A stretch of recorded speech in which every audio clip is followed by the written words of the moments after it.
আজকে ভিডিও শুরু করার আগে ডিভাইস খুলে ফেললাম, কারণ আজকে সময় কম, ভ্যালোরেন্ট খেলবো। তার আগে দেখাতে চাই আমি কি কি নিয়েছি মিনি পিসি Alien R7 এ। প্রথমে নিচ্ছি DDR5 5600 মেগাহার্জের 1632 GB দুটি র্যাম। তো এখন আমি নিব SSD, যেটা হলো ওয়েস্টার্ন ডিজিটাল ব্ল্যাক SN770, আর এটা হলো ওয়েস্টার্ন ডিজিটালের টপ সিরিজের একটা SSD, অ্যান্ড এটার স্টোরেজ হলো 1 TB, অ্যান্ড এটা আমি ইনসার্ট করে ফেলছি। অ্যান্ড ভিতরে CPU এবং GPU সোল্ডারিং করা আছে, যেটা হচ্ছে AMD Ryzen 7 7840HS processor with integrated GPU Radeon 780M graphics, 8 core 16 threads.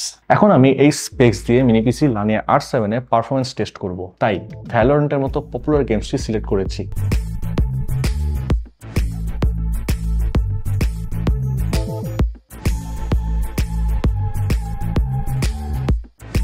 আমরা মোটামুটি গেমসটি 2-2.5 মিনিটের মতো খেলে ফেলেছি।